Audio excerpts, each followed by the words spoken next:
तो हेलो बच्चों। अ, तो हमारा ये वाला चैप्टर चल रहा था चैप्टर नंबर 2, सरल रेखा में गति।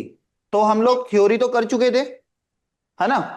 और कुछ न्यूमेरिकल भी हम लोगों ने शुरू कर दिए थे एनसीईआरटी के जो प्रॉब्लम सेट है वहां से। ठीक। तो उसी क्रम में आज हम आगे बढ़ेंगे। तो क्वेश्चन नंबर 2.7। चलिए। तो 2.7 क्वेश्चन क्या है। फॉर्मूले तो याद है सब लोगों के। तो गति के तीनों समीकरण है ना। v बराबर u प्लस ए टी, एस बराबर U T plus half A T square, और साथ में तीसरा क्या था, v स्क्वायर बराबर यू स्क्वायर प्लस 2as, है ना। इसके साथ क्या था, अगर आपका मोशन गुरुत्वीय त्वरण के में हो रहा हो, गुरुत्वीय त्वरण में क्या होगा, a की जगह क्या आ जाएगा, g। भाई गुरुत्वीय त्वरण में क्या आ जाएगा,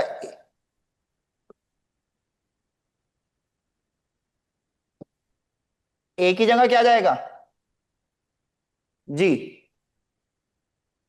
है ना। कि a बराबर किसके होगा, g के। पर अगर कोई वस्तु नीचे से ऊपर की ओर उछाल रहे होंगे तो जी कैसा होगा, नीचे की ओर काम कर रहा होगा। तो वो कैसा होगा, माइनस जी, क्योंकि वो विपरीत दिशा में है। और ऊपर से नीचे गिर रहा होगा तो प्लस जी। ठीक। तो इन्हीं सब चीजों को दिमाग में रखिएगा। तो चलते हैं। 2.7 क्या कह रहा है, कोई खिलाड़ी एक गेंद को ऊपर की ओर आरंभिक चाल 29 मीटर पर सेकंड से फेंकता है। यानी कि नीचे एक बॉल थी मेरे हाथ में और मैंने ऊपर फेंकी किस स्पीड से, 29 मीटर पर सेकंड। गेंद की, अच्छा इसका फर्स्ट पार्ट क्या है, गेंद की ऊपर की ओर गति के दौरान त्वरण की दिशा क्या होगी। कोई बच्चा बताएगा। बॉल नीचे से ऊपर की ओर फेंकी गई है, ये बॉल समझ लीजिए, और ये ऊपर की ओर फेंकी गई है, तो आपसे पूछ रहा है कि त्वरण की दिशा क्या है, बताओ। भाई जब भी गुरुत्वीय आकर्षण तो नीचे की ओर ही लग रहा है ना हमेशा। तो हमेशा नीचे की ओर रहेगी। त्वरण की दिशा क्या रहेगी, गुरुत्वीय त्वरण की हमेशा नीचे की ओर। अब चाहे बॉल ऊपर से नीचे जा रही हो चाहे नीचे से ऊपर जा रही हो, तो ये क्या है, नीचे की ओर। तो इसका आंसर क्या होगा, नीचे की ओर। ठीक। अब सेकंड पार्ट में बताइए जरा, इसकी गति के उच्चतम बिंदु पर गेंद का वेग और त्वरण क्या होगा। इस गति के उच्चतम बिंदु पर मान लो बॉल ऊपर पहुंच गई एकदम, अब वहां पे वो, अब वो उससे नीचे ही आएगी, ऊपर नहीं जा सकती। वहां पे क्या होगा, वेग। हाँ वेग क्या होगा, जीरो। बिल्कुल ठीक। क्योंकि अब तो रुक जाएगी ना, अब वो नीचे आना शुरू होगी। त्वरण क्या होगा, अरे त्वरण तो हमेशा फिक्स है, तो क्या रहेगा, जी ही रहेगा, पर नीचे की ओर। भाई चाहे आप यहां हो चाहे यहां हो या यहां हो, त्वरण क्या रहेगा, हमेशा वस्तु पर जी रहेगा। ठीक है। और नीचे की ओर रहेगा, तो ये ध्यान रखना। थर्ड बताओ, गेंद के उच्चतम बिंदु पर स्थान व समय को x बराबर जीरो टी बराबर जीरो मान लो। भाई ये इस पोजीशन पे लास्ट में पहुंच रहा था, इसको क्या कह रहा है वो, इस पे टी भी जीरो मान लो और एक्स भी जीरो मान लेते हैं। ऊर्ध्वाधर नीचे की ओर दिशा को एक्स अक्ष की धनात्मक दिशा मानिए। क्या कह रहा है, नीचे की ओर को क्या मैं कह रहा है वो, धनात्मक दिशा। यानी कि ये हो गई पॉजिटिव साइड, यानी कि पॉजिटिव एक्स। अगर ये पॉजिटिव एक्स है तो ये क्या होगा, निगेटिव एक्स, है ना। मतलब ऊपर की ओर क्या होगा माइनस, नीचे की ओर क्या होगा प्लस। अगेन जो नीचे की ओर जाएगा उसको बोलेंगे प्लस, जो ऊपर की ओर जाएगा वो माइनस। गेंद की ऊपर की व नीचे की ओर गति के दौरान स्थिति वेग त्वरण के चिन्ह बताइए। अच्छा अब क्वेश्चन सुनो ढंग से, ऊपर की ओर कर रहा है गति और नीचे की ओर, क्या कहा, ऊपर की ओर गति कर रहा है और नीचे की ओर। तो उस पोजीशन में आपको क्या क्या बताना है, स्थिति वेग और त्वरण के चिन्ह। अब देखो जरा, यहां पे मैं मान लेता हूं ये जीरो वाली पोजीशन है, ठीक है। यहां पे क्या है, एक्स बराबर जीरो है और टी बराबर जीरो है। एक है आपका नीचे क्या बोला वो पॉजिटिव, ऊपर क्या बोला, निगेटिव।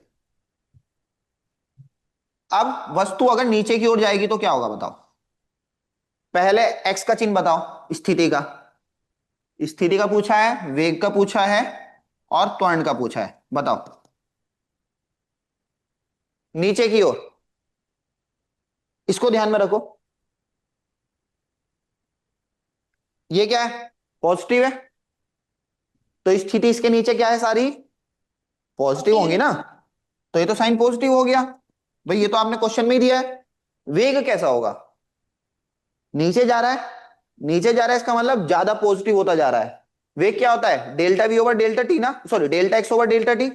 तो डेल्टा एक्स क्या है आपका, प्लस है, और डेल्टा टी भी क्या होगा, प्लस ही रहेगा, टी तो कभी भी निगेटिव पॉजिटिव होता ही नहीं है। तो ये भी क्या हो गया, पॉजिटिव।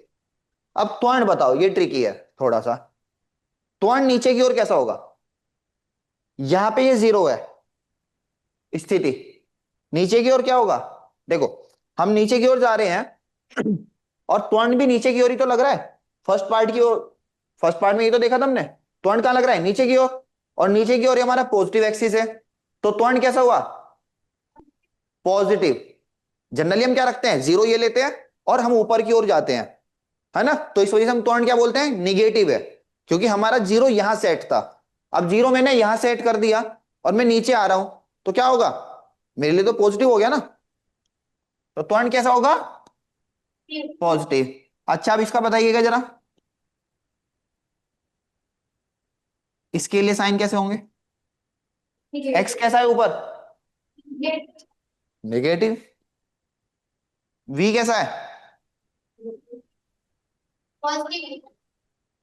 पॉजिटिव। पॉजिटिव कैसे, निगेटिव ही तो है ना, एक्स भी तो निगेटिव है ना, तो delta X is equal to negative, तो वी बराबर क्या होगा, delta X over delta T. ए बताओ,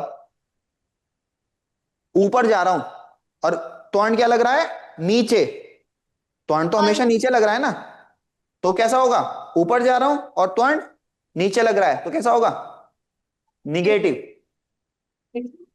अरे त्वरण तो हमेशा नीचे ही रहेगा, त्वरण पे कोई चेंज नहीं आना है, ठीक है, ये समझ में आया, हाँ या ना। चलिए, तो अब फोर्थ पार्ट पे देखते हैं। फोर्थ पार्ट क्या है, किस ऊंचाई तक गेंद ऊपर जाती है, किस ऊंचाई तक गेंद ऊपर जाती है और कितनी देर बाद खिलाड़ी के हाथ में आ जाएगी। यानी कि जैसे एग्जांपल के लिए आपने कोई बॉल उछाली, ऊपर गई, रुकी, और फिर वापिस आपके हाथ में ही आएगी ना, मतलब अगर आप कैच कर पाओगे तो, ठीक। तो उसने पूछा है कि इसके बीच में कितना टाइम लगा, और हाइट भी पूछी है। तो किस ऊंचाई तक गेंद ऊपर जाती है और कितनी देर बाद खिलाड़ी के हाथ में आ जाती है। तो पहले गेंद यहां थी, यहां से ऊपर गई, मान लो वो एच ऊंचाई तक गई, ठीक, और एच ऊंचाई के बाद वो क्या होगी, वापिस आप लोगों के हाथ में हाथ में आ गई। यहां पे यू कितना था क्वेश्चन के अकॉर्डिंग, 29 मीटर पर सेकंड। प्रारंभिक वेग क्या है, 29 मीटर पर सेकंड।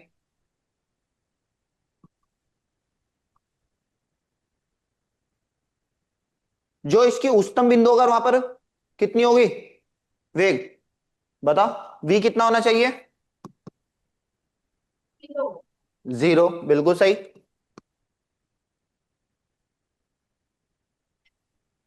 उच्चतम बिंदु पर। अच्छा त्वरण कितना होगा यहां पर, जीरो कैसे होगा, त्वरण हमेशा क्या रहेगा, जब भी आपका गुरुत्वाधीन गति कर रहे होंगे तो जी रहेगा, पर जी का साइन क्या होगा ये बताओ, जी तो है, देखो मैं गति नीचे से ऊपर की ओर कर रहा हूं ना, नीचे से ऊपर की ओर, त्वरण कहां लग रहा है, हमेशा नीचे, तो ये मेरी गति के क्या है, विपरीत है। भाई विपरीत है ना, मैं जा तो ऊपर रहा हूं, ये नीचे जा रहा है, ये मुझे नीचे खींच रहा है ना, तो वहां पे क्या होगा इसका साइन, माइनस। ये जितना जल्द अच्छे से बताओ, ये कैसे है? ये कैसे है, अब देखो मैंने कौन सा केस लिया कि मैं नीचे से ऊपर की ओर जा रहा हूं, ये तो समझ में आया ना, u बराबर 29 मीटर पर सेकंड था, और v कितना हो गया यहां पर, 0 हो गया। अब देखो मैं नीचे से ऊपर जा रहा हूं ना, यस g सर। कहां लग रहा है, नीचे। नीचे की ओर। मोशन मेरा किस डायरेक्शन में, ऊपर की ओर। तो जो मेरे मोशन की डायरेक्शन है, उस मोशन की डायरेक्शन के अपोजिट है ना इसकी डायरेक्शन। तो जब यस डायरेक्शन सर। अपोजिट है तो हम क्या करते हैं, उसकी डायरेक्शन सेम करने के लिए उसमें माइनस साइन लगा देते हैं, बोल देते हैं कि है इसी डायरेक्शन है पर ये किस साइन के साथ है, निगेटिव। समझ गए बात, आया नहीं आया ये बात, ठीक है। जब भी अपोजिट डायरेक्शन होगी तो क्या करोगे, माइनस साइन लगा दोगे, ठीक है। अरे इक्वेशन भी तो बनाई थी इसी तरीके से, v बराबर u माइनस जी टी, है यार। जब गुरुत्वाधीन ऊपर की ओर गति कर रहे हो, और नीचे की ओर के लिए क्या थी, v बराबर u प्लस जी टी। क्यों था, क्योंकि वो ऊपर से नीचे आ रहा था, तो उसी डायरेक्शन में है दोनों चीज, ठीक है। चलिए, अच्छा जी की वैल्यू क्या लोगे, -9.8 मीटर पर, जो इसने यहां पर दे रखी है, ठीक है। अब आते हैं क्वेश्चन में, आपके पास दो चीजें पूछी गई है, किस ऊंचाई तक जा रहा है, पहला कि कितनी ऊंचाई ये गया, और फिर टाइम पूछा है। तो चलो पहले इसके लिए ऊंचाई ही देखते हैं, ऊंचाई कितनी बैठेगी। हमारे पास कौन कौन सी इक्वेशन है, तीन इक्वेशन है ना। v बराबर u प्लस ए टी, एस बराबर U T plus half A T square, और वी स्क्वायर बराबर यू स्क्वायर प्लस 2as। अब बताओ मुझे इनमें से तीनों में से कौन सी इक्वेशन यूज करूं। मेरे पास u है, v है, a है, और h बोला हूं, यानी कि ऐसी तो है ना ये, कि s निकल जाए फर्स्ट। पर मेरे पास तो t नहीं है, और मेरे पास तो जो मुझे निकालना वो ही नहीं है, h है इस इक्वेशन में, ये s। तो गया। अच्छा इसमें a याद है, देखो इसमें t है और a है, वो सॉरी t भी है और s भी है, पर मेरे पास तो दोनों ही नहीं है। थर्ड में आओ, v square plus u square plus 2as, s मतलब h, a पता है, u पता है, v पता है, तो एकदम सही है ना भाई। यस। एक चीज इसमें नहीं है, बाकी सब है। तो लगाओ, गति के तृतीय समीकरण से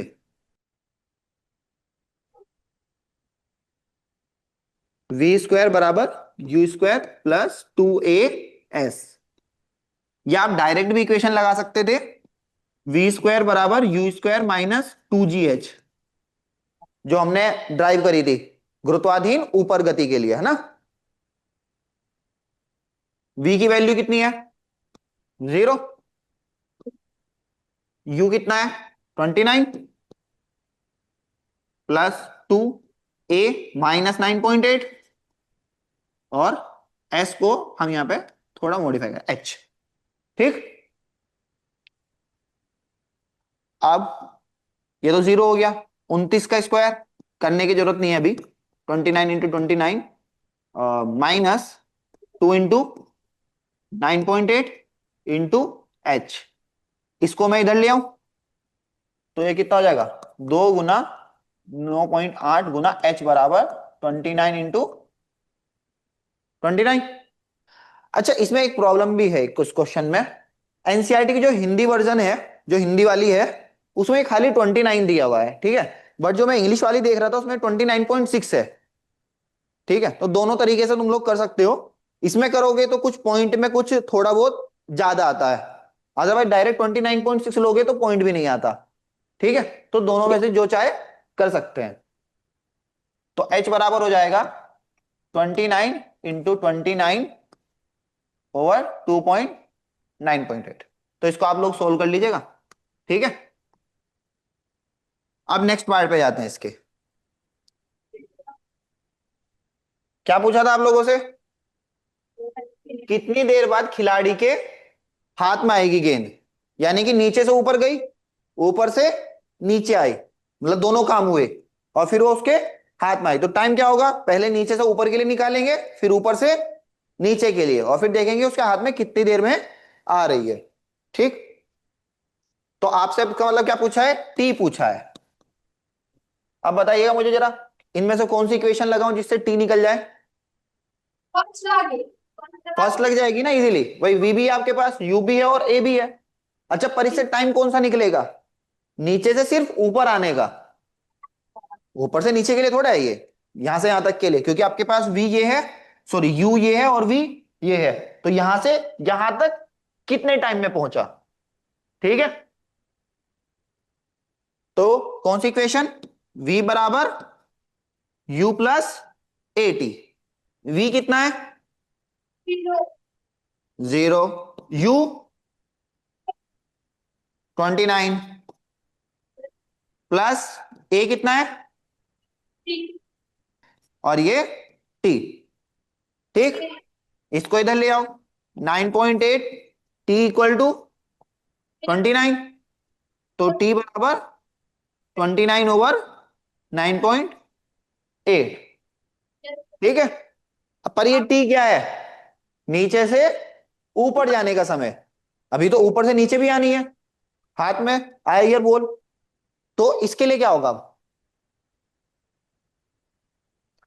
भाई यहां के लिए मुझे चलो यू तो पता है इस पॉइंट के लिए, कि यहां पे बॉल क्या थी, जीरो में है क्योंकि रुकी हुई थी, अब नीचे गिरी। यहां पे तो मुझे वेलोसिटी नहीं पता अब कितनी थी, भाई मुझे तो अभी पता नहीं ना, क्वेश्चन में दिया भी नहीं है। पर मुझे अभी मैंने जब फर्स्ट वाला पार्ट किया तो मुझे उससे हाइट पता लग गई ना, कि कितनी हाइट पाएगा। भाई ऊपर से नीचे तक की हाइट पता लग गई है ना, तो आप ये वाली इक्वेशन लगा सकते हैं ना डायरेक्ट। एस यानी कि एच, एच पता है, यू जीरो है, टी निकालना ही है, और ए पता है। अच्छा, इससे निकाल सकते हो डायरेक्ट, ऊपर से नीचे आने का समय। पर तुम्हें एक शॉर्टकट बताता हूं, जब भी कोई नीचे से ऊपर जाएगी बॉल या कोई भी चीज और ऊपर से नीचे आएगी, सेम दूरी तय करेगी, उस मतलब सेम जगह से जा रही है, तो टाइम नीचे से ऊपर जाने का और ऊपर से नीचे आने का सेम होगा, तो यही रहेगा। तो इसका मतलब क्या होगा, कुल समय कितना होगा?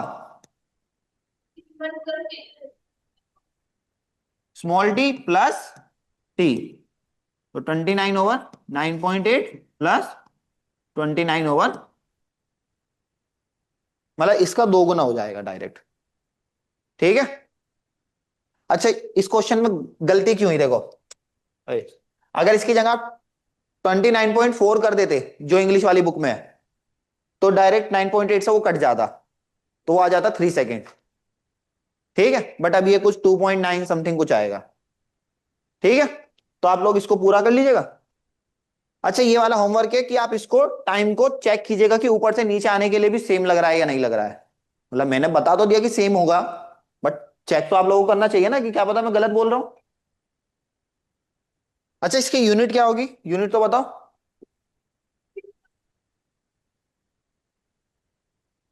मीटर, है ना, क्योंकि सब क्या था, मीटर और सेकंड में, और टाइम।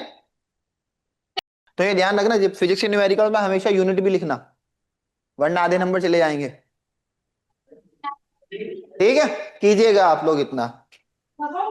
चलिए 2.8 पे आते हैं। क्वेश्चन क्या है, नीचे दिए गए कथनों को ध्यान से पढ़िए और कारण बताते हुए वह उदाहरण देते हुए बताइए कि वे सत्य है या असत्य। इसको आप खुद कीजिएगा। ठीक है, सोचिएगा, सिर्फ आपको क्या बताना है, सत्य है या असत्य। ठीक है, आपको सिर्फ ये बताना है कि कौन सा सत्य है या असत्य। तो जितना हमने थ्योरी में पढ़ा है ना, उसका आपका टेस्ट है काइंड ऑफ ये, कि आप सही से समझे या नहीं समझे। ठीक है, चलिए 2.9 न्यूमेरिकल पे ही आते हैं। क्या कह रहा है, किसी गेंद को 90 मीटर प्रति सेकंड की ऊंचाई से ऊपर की, सॉरी, ऊंचाई से फर्श पर गिराया गया। भाई ऊंचाई पे था, और कितनी ऊंचाई पे था, 90 मीटर, और ऊपर से नीचे गिराया गया, और फर्श के साथ प्रत्येक टक्कर में चाल 1/10 कम हो जाती है। इसका मतलब क्या है, जैसे आप लोगों ने देखा होगा ना, जब आप बॉल ऊपर से नीचे गिराते हो, तो ऊंचा मतलब गिराई तो यहां से, है ना, जब वो जमीन पर टकराई तो उसकी कुछ ना कुछ वेलोसिटी जो है, स्पीड कम हो जाती है, मतलब जिस स्पीड से वो नीचे गई उस स्पीड से ऊपर नहीं आती। ठीक है, जो जनरली हमें मिलता है। थ्योरेटिकली तो मान के चलते हैं कि जिस स्पीड से नीचे गई उस स्पीड से वापस आनी चाहिए, पर उसके हिसाब से तो क्या होगा कि मैंने यहां से चीज उछा गिरी तो वो इसी ऊंचाई पे वापस आनी चाहिए, पर ऐसा तो नहीं होता ना, थोड़ा कम आता है, फिर थोड़ा कम, फिर थोड़ा कम, धीरे धीरे कम होता चला जाता है ना। तो यहाँ पे उसी टाइप से कि आपको क्या बोला है कि 1/10 कम हो जाती है, मतलब एक नंबर ही दे दिया कि स्पीड जैसे नीचे गिरेगा उसके हिसाब से कितनी कम हो जाएगी, 1/10 कम हो जाएगी। और इसकी गति का t बराबर 0 से 12 सेकंड के बीच का चाल समय ग्राफ खींचे, यानी कि आपको कौन सा ग्राफ खींचना है, vt, यानी कि y एक्सिस पर v रहेगा और x एक्सिस पर t रहेगा। ठीक, तो पर हमें तो ऊंचाई दी है, तो ना तो हमारे पास v है ना ही हमारे पास t है, तो दोनों आपको निकालने पड़ेंगे। तो चलिए भाई, ऊंचाई से छोड़ा है, इसने बोला सिर्फ ऐसे ही गिराया गया, तो जब ऐसा कुछ बोले अगर v नहीं दिया है तो इसका मतलब क्या है, मुक्त पतन है, यानी कि u क्या है, 0, जस्ट छोड़ दिया 0 वेलोसिटी के साथ। और यहां पे v मुझे निकालना पड़ेगा अब, क्योंकि v तो उसने दिया ही नहीं है, पर मेरे पास क्या है, ऊंचाई है। त्वरण कितना होगा,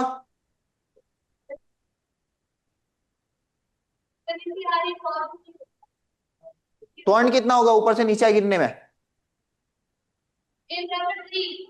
जी, पर ये कैसे होगा, पॉजिटिव, क्योंकि अब हमारी दिशा भी बराबर है और त्वरण की दिशा भी बराबर है नीचे की ओर। ठीक है, तो अब हमारे पास इक्वेशन वही, v बराबर u प्लस एटी, s बराबर U T plus half eighty square, और v स्क्वायर बराबर यू स्क्वायर प्लस 2as। अब बताओ मुझे कौन सी इक्वेशन लगानी चाहिए, मुझे दोनों चीज चाहिए, v भी चाहिए और t भी चाहिए। अच्छा पहले तो ये ध्यान रखो, हाँ कभी भी आप एक साथ दोनों चीज नहीं निकाल पाओगे वेरिएबल, तो आपको क्या करना पड़ेगा, एक एक निकालनी पड़ेगी। तो पहले एक ऐसी इक्वेशन रख लो जिसमें एक चीज निकल जाए, दूसरी ना हो, फिर दूसरे में दूसरी निकालेंगे।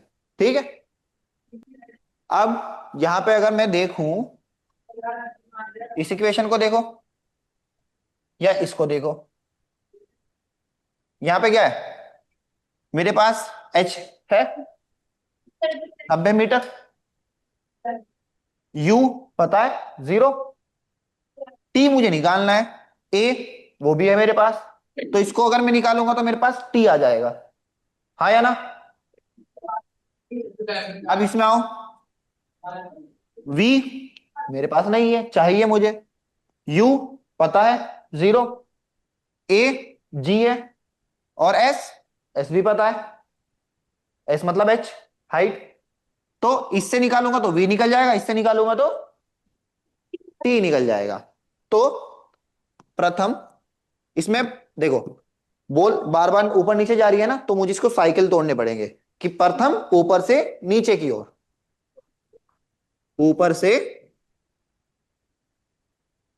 नीचे आने पर, उस केस में क्या है, u बराबर कितना है 0, h कितना है 90, a कितना है +9 अच्छा, इसमें न्यूमेरिकल में कहीं नहीं देखा कि g की वैल्यू क्या होनी चाहिए। ठीक है, तो मैं अगर नहीं दिया है तो 10 ले लेता हूं, क्यों, क्योंकि ये सब 0 12 90 सब 10 के मल्टीपल चल रहा है, बट ऐसा कोई रूल नहीं है कि आपको 10 ही लेना है, आप 9.8 लेके भी सोल्व कर सकते हो। ठीक है, a बराबर 10 मीटर प्रति सेकंड स्क्वायर। अब आते हैं चलिए गति के द्वितीय समीकरण से, h बराबर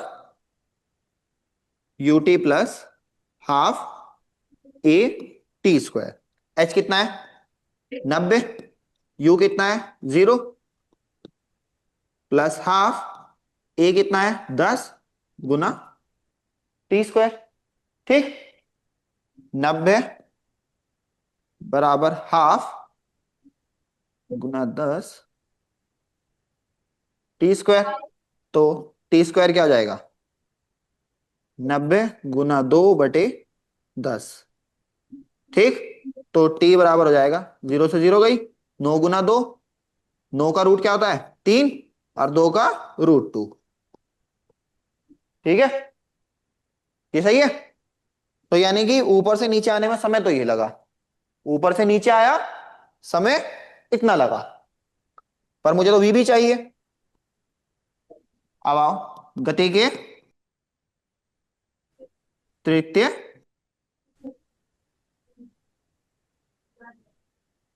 क्या है v² बराबर u² plus 2a s। u तो कितना हो गया 0, तो v बराबर क्या हो गया √2। a की वैल्यू कितनी है 10, s की 90, 90 ली ना हमने भी, ये वाली h के बराबर है ना। तो ये कितना हो गया 900, और ये 2, 900 का रूट कितना होगा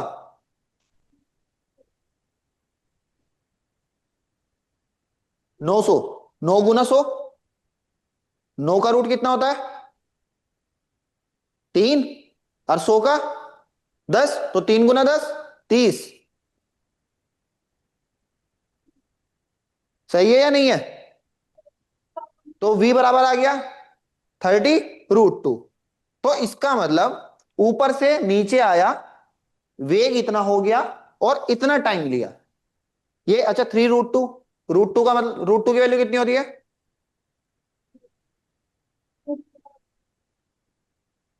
1.414। √2 कितना होता है 1.414 लगभग। इसमें डायरेक्ट मल्टीप्लाई कर लो 30 की भी और √2 की भी, करो इसमें जरा मल्टीप्लाई।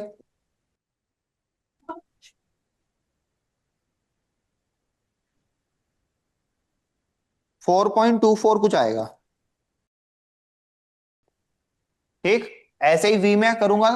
अच्छा ये देखना, ये दोनों सेम ही नहीं है, ये 3√2 है, ये 30√2 है। अगर मैं 10 की गुना कर दूं इसमें यही नहीं आ जाएगा, तो ये कितना हो गया 42.42 मीटर पर सेकेंड। ठीक है भाई, ये 30√2 है ना, इसको लिख सकता हूं ना 3√2 × 10। तो मैंने डायरेक्ट 3√2 की वैल्यू तो मैंने निकाल ही ली थी यहाँ पे, तो मैंने उसमें सिर्फ 10 की गुना कर दी, एक पॉइंट इधर आ गया है ना, यहाँ पे आ गया पॉइंट। सही है। तो अब तो ये हुआ फर्स्ट साइकिल, पर ये तो टाइम कितना है 4.24, हमें कहां तक के टाइम का चाहिए 12 सेकंड तक का, तो ये तो सिर्फ 4 ही सेकंड हुए। तो इसका मतलब अब मुझे टाइम देखना पड़ेगा कि नीचे से ऊपर कितने में जा रहा है। पर उस जब नीचे था, नीचे से ऊपर जाने के लिए प्रारंभिक गति कितनी है भाई, वो अब यहां पे आया, यहां पे अब कितनी हो गई 30√2, यहां पे 30√2 है। अब वो 30√2 का कितना होगा 1/10 कम हो जाएगा, और फिर ऊपर जाएगा, फिर ऊपर से नीचे आएगा, फिर उसका 1/10 होगा, फिर नीचे से ऊपर जाएगा, तो आपको उसके लिए निकालना है। अच्छा ये तो हो गया फर्स्ट ऊपर से नीचे आने के लिए। अब यहां से यहां आया, अब यहां से हमें नहीं पता कितनी ऊंचाई तक जाएगा, पर हम मान के चलते हैं कि कमी पे ही जाएगा क्योंकि स्पीड अब कम हो गई है। प्रथम नीचे से ऊपर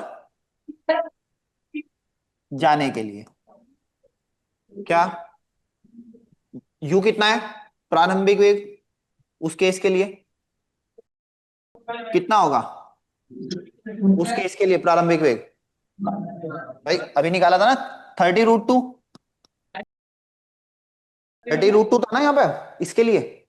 पर वो टकराने के बाद क्या हुआ था 1/10 कम हुआ था ना, क्वेश्चन में जो दिया था ना माइनस, तो 1/10 गुना, यानी कि जो टकराने के, देखो क्या होता है जब आप किसी वस्तु पे टकराते हो, तो जो होना चाहिए टकराने के बाद उसका वेग वही होना चाहिए जो टकराने से पहले था। तो टकराने से पहले वेग कितना है 30√2, तो बाद में भी कितना होना चाहिए था 30√2। बट आपके क्वेश्चन में क्या दिया कि भाई टकराने के बाद ऐसे नहीं कि बराबर है, 1/10 कम हो जा रहा है, तो मैंने क्या करा 1/10 कम कर दिया। ठीक है ना, ये बात समझ में आई इसको। ये खत्म, तो कितना हो गया ये 27√2 मीटर पर सेकेंड। ठीक, प्रारंभिक में इतना हो गया। अच्छा, अभी तो मुझे टाइम और क्या करना है, टाइम और वेग ग्राफ प्लॉट करना है। वेग कितना होना चाहिए सबसे ऊपरी बिंदु पर, यहां पर वेग कितना होना चाहिए, 0। भाई नीचे टकरा के ऊपर जाएगा तो सबसे उच्चतम बिंदु पर क्या होगा, वेग 0, उच्चतम बिंदु के लिए v बराबर 0। अच्छा, a कितना होगा, कौन, अब आपकी बॉल क्या जा रही है नीचे से ऊपर, तो क्या होना चाहिए माइनस के 9, -10, क्योंकि मैंने पहले 10 ही लिया था तो यहां पे भी माइनस। ठीक है, क्योंकि अब आपकी डायरेक्शन मतलब जो वेग की है वो नीचे से ऊपर है, पर पॉइंट कहां लग रहा है, नीचे की ओर। तो आप इसको लगा के आप लगाओ वेग और टाइम निकालो। वेग तो आपको पता ही है, शुरू में ये है, अंतिम ये है, सिर्फ टाइम निकालना है। तो v बराबर u प्लस 80 से निकाल लो। v कितना है 0, u कितना है 27√2 प्लस -10, और ये t, इसको इधर ले जाओ या उसको उधर ले जाओ, तो 10t बराबर 27√2, तो t बराबर क्या हो गया 2.7√2। ये आप डायरेक्ट यहाँ पे ठीक है, ये आ गया 2.7√2, 2.7√2, √2 की मल्टीप्लाई करो वापिस, कितना टाइम हुआ, क्योंकि मुझे तो 12 सेकंड तक जाना है ना, आपसे तो 12 सेकंड तक के लिए प्लॉट पूछा है। तो 2.7 इंटू 1.414 करो मल्टीप्लाई, कुछ लगभग ऐसा आएगा, पर ऐसा हल्का मत कीजिए, 3.8 के करीब कुछ आएगा। इसके आगे भी कुछ डिजिट, क्योंकि तीन तो 1.414 की हो गई 3 डिजिट, और 1 डिजिट इसकी हो गई डेसिमल के बाद, तो 4 डिजिट तक आप सोल्व कर सकते हो। ठीक है, तो 3.8178 मीटर पर, सॉरी सेकंड है तो टाइम है। ठीक, तो ये टाइम हो गया इसका, इसका टाइम कितना है, t1 बराबर 4.242, 4.242, और इसका है 3.8178। ठीक, तो ये टोटल करके लगभग 4.2 और 3.8 कितना हो गया, 8 हो गए। ठीक है, तो ये ऊपर से नीचे आने के लिए हो गया, फिर ये पहली बार नीचे से ऊपर जाने के लिए, अब ऊपर से नीचे भी आएगा। तो अब यहां से यहां तक के लिए कैलकुलेट करो टाइम, सेम तरीका जैसे फर्स्ट वाले में किया था। तो वो आप लोगों का थर्ड पार्ट मतलब आप करोगे, अब फिर टोटल करके देखना ये अभी भी टाइम बराबर हुआ नहीं हुआ। वैसे मैंने आपको क्या बताया था, जितना टाइम ये होगा उतना ही टाइम सेम जगह से नीचे से ऊपर से नीचे आने को होगा, बट आप कैलकुलेट कीजिएगा। तो t3 कितना होगा 3.8178। चलो ये तो मैंने बता दिया, पर मुझे तो वेग भी चाहिए ना, v कितना होगा, v कितना होगा, v टकराने के टाइम पे वही होगा जो शुरू करने के टाइम पर था। तो शुरू करने के टाइम पे वेग कितना था, ये ना, जब शुरू हुआ था। तो आप इसको प्लॉट करेंगे, कैसे करेंगे देखो,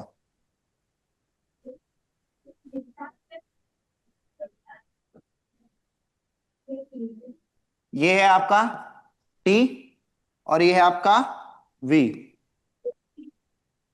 आपको 12 सेकंड तक के लिए बोला है, 1, 2, 3, 4, 5, 6, 7, 8, 9, 10, 11, 12, साथ में वेग कहां तक जा रहा है 42 तक।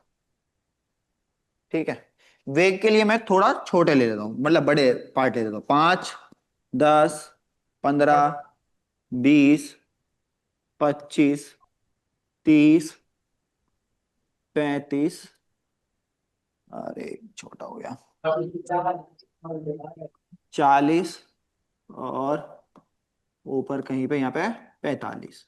ठीक है। अब जब टी जीरो था तो वेग कितना था? जीरो, ऊपर से नीचे गिरी थी ना। पर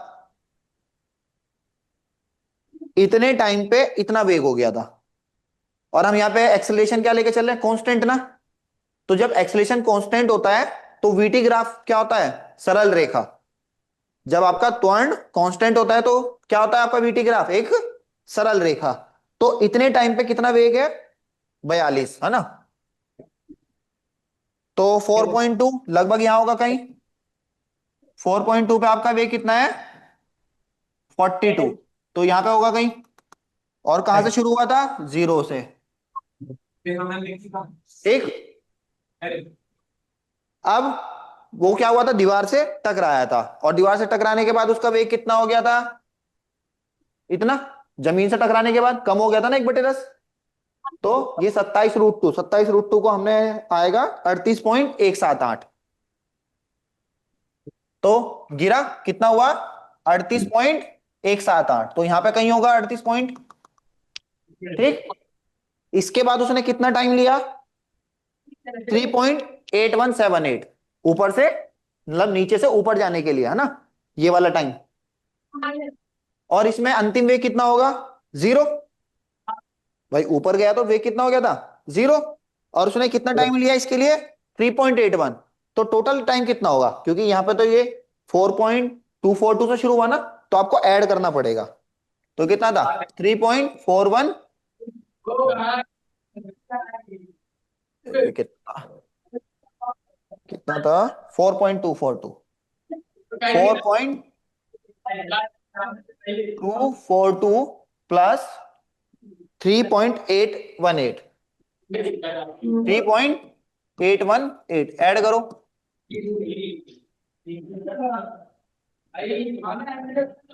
सॉरी मैंने गलती,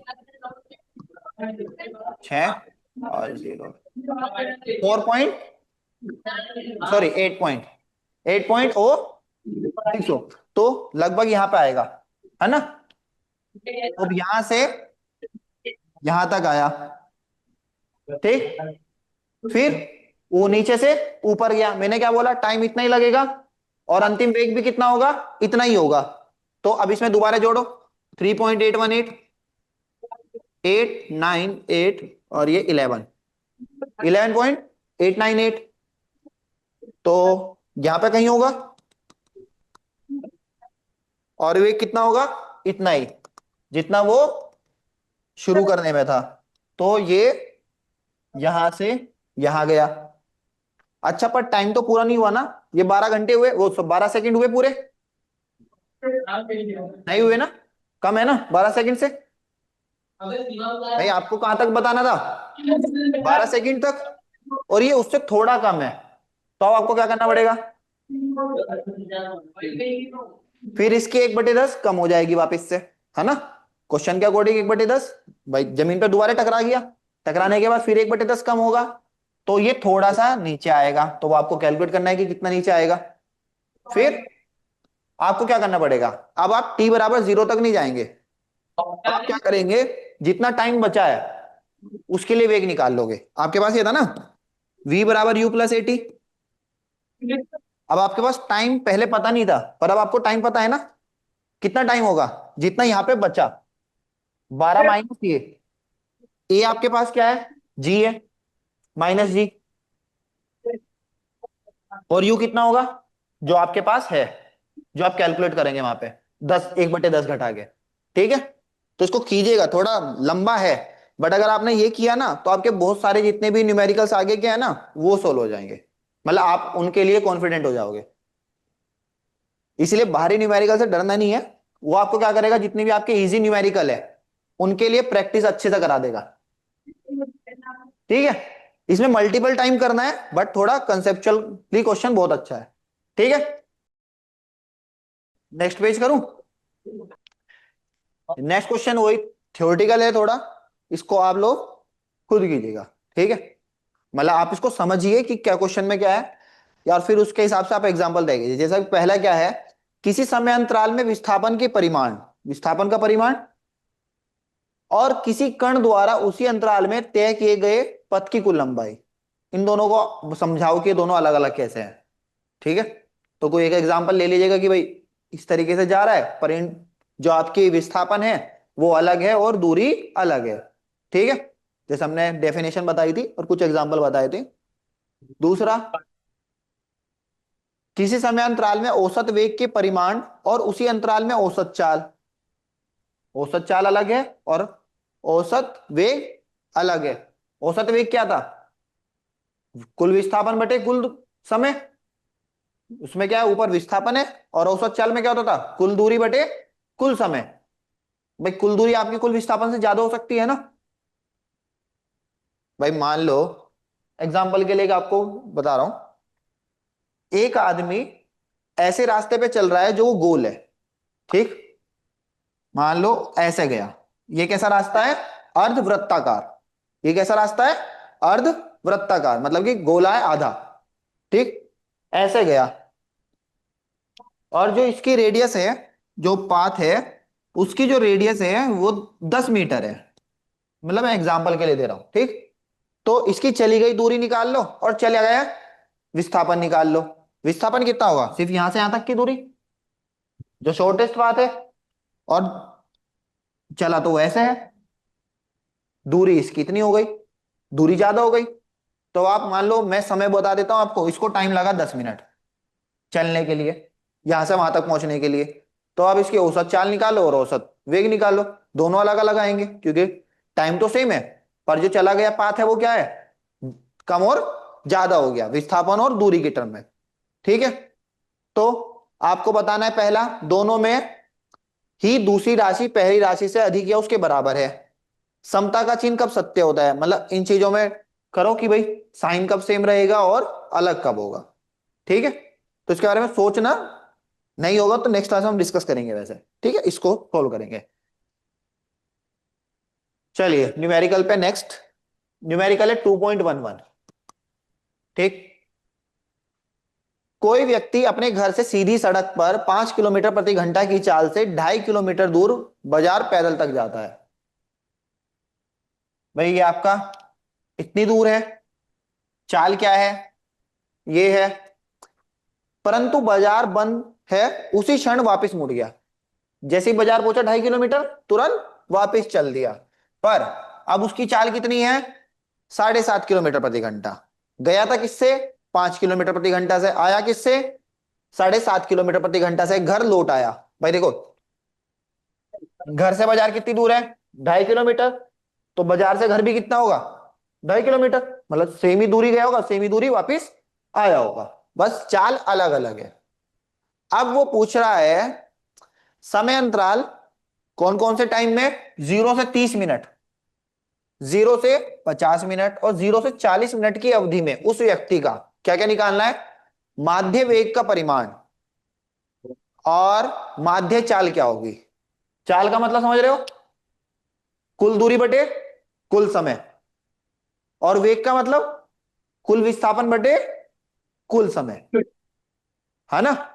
अच्छा, इसमें वेग और विस्थापन का मतलब, वो सॉरी, दूरी और विस्थापन अलग अलग होंगे क्या, देखो कैसे होगा अलग अलग। एक व्यक्ति था, मान लो ये घर है और ये बाजार है, मार्केट, है ना, और यहां से यहां तक की दूरी कितनी है, 2.5 किलोमीटर। अब वो व्यक्ति जब यहां से यहां गया, कोई दिक्कत नहीं, दूरी और विस्थापन दोनों बराबर है ना। भाई यहां से यहां गया, चाहे यहां पे चेक करूं मैं, यही विस्थापन है यही दूरी है, यहां से यहां चेक करूं, दूरी सेम है। पर अब वहां पे सोचो, जब ये यहां से चलना शुरू किया वापस, भाई जब वो घर वापस आया होगा, तो उसका टोटल विस्थापन कितना हो गया, कुल विस्थापन कितना हो गया जब वो वापस घर आया। भाई तुम घर से गए गई और घर वापस आ गए, तो विस्थापन कितना हुआ, 0 ना, कुल विस्थापन 0। पर दूरी कितनी चल लिया, वो 2.5 किलोमीटर जाने में गया और 2.5 किलोमीटर आने में गया, दूरी 5 किलोमीटर हो गई, तो अलग अलग हो गया ना। तो इसके हर पॉइंट पे अलग अलग विस्थापन होगा और अलग अलग चली गई दूरी होगी। अब तो दोनों समान नहीं है, तो आपसे वही पूछा है मेनली। भाई माध्य चाल और माध्य वेग निकालने का मतलब क्या है? अलग अलग विस्थापन है तो अलग अलग वेग होगा, टाइम उतना ही रहेगा। तो चलिए, पहले क्या है, 0 से 30 मिनट के बीच में पूछा है। तो 0 से 30 मिनट के बीच में पूछा है, तो पहले तो मुझे देखना पड़ेगा कि कितनी देर में बाजार पहुंच रहा है। बट टाइम तो मुझे पता ही नहीं है ना अभी, सिर्फ ये पता है, चाल पता है और दूरी पता है। तो पहले टाइम निकालते हैं। जाते समय चाल कितनी है? 5 किलोमीटर प्रति घंटा। दूरी कितनी है? 2.5 किलोमीटर। लगा समय, बाजार जाने में लगा समय T1 कितना होगा? समय क्या होगा? अगर आपको दूरी और चाल दे दूं तो समय क्या होता है? समय का फॉर्मूला बताओ। देखो याद रखो, चाल बराबर क्या होता है?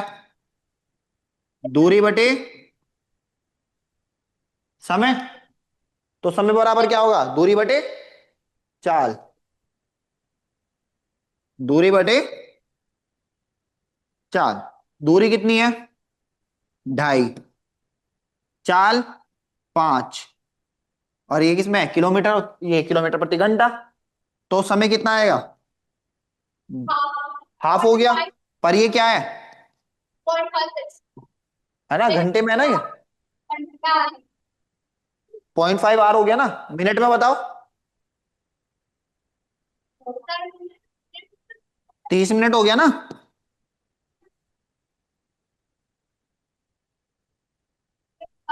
भाई आधा घंटा मतलब, ठीक। तो यानी कि 30 मिनट में वो घर से बाजार तक पहुंचा है। ठीक है।